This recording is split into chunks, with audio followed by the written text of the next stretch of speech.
একটা সীমান্ত, যেখানে এক পাশে সূর্য ওঠে ভারতের আকাশে আর অন্য পাশে পাকিস্তানের বুকে। কিন্তু যুদ্ধে এই সূর্যটা যেন রক্তে রঞ্জিত হয়ে যায়।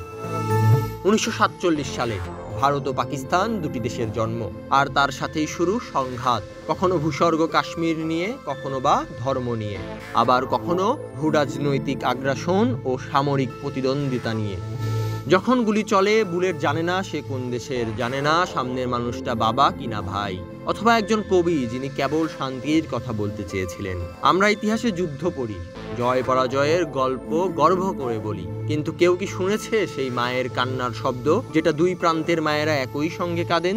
ভারতের সৈনিক যদি তার দেশের রক্ষাকর্তা হয়, তাহলে পাকিস্তানের সেই তরুণটিও তার মাটির সন্তান। কারো চোখেই ঘৃণা ছিল না জন্মের সময়, আমরাই শিখিয়েছি।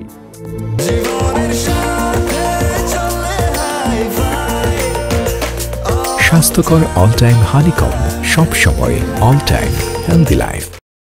আমরা আগে বারুদের গন্ধ মেখেছি, ভুলে গেছি ফুলের গন্ধ কেমন।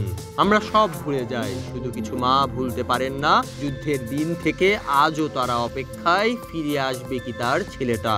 আমরা যদি একটু থামি, একটু শুনি, একটু ভাবি, তবে হয়তো বুঝতে পারবো শত্রুতা নয়, হৃদয়ের ভেতরে লুকিয়ে আছে একই ব্যথা, একই আশা।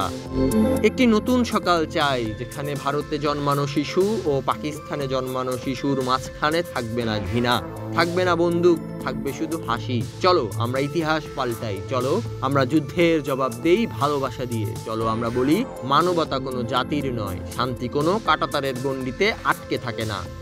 আবার এক যুদ্ধের দামামা বেজে গেছে। বিনোদনের সবচেয়ে জনপ্রিয় মাধ্যম ক্রিকেটেও তার প্রভাব। বন্ধ দুই দেশের IPL ও PSL।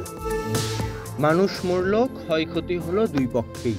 বন্ধ হলো দুদেশের মানুষের সবচেয়ে জনপ্রিয় এবং সবচেয়ে ভালোবাসার ক্রিকেট। এরপর কিন্তু যুদ্ধটা ঠিকই থেমে গেল। দুদেশের মানুষের মনে এতে স্বস্তি অবশ্যই আসবে, কিন্তু দুঃসহ স্মৃতি কি ভোলা সম্ভব হবে? বিদেশি ক্রিকেটাররা কি পরবর্তীতে খেলতে যাবে পাকিস্তানে? IPL কি দ্রুতই শুরু করা যাবে? এশিয়া কাপ কি হবে এবছর? ভারত পাকিস্তান ক্রিকেট ম্যাচ কি দেখা যাবে আর কখনো? এসব প্রশ্নের সঠিক উত্তর জানে না কেউ। তবে এই হানাহানি মারামারিতে ক্ষতিটা যে সুন্দর খেলাটার হলো, তা কারোই অজানা নয়।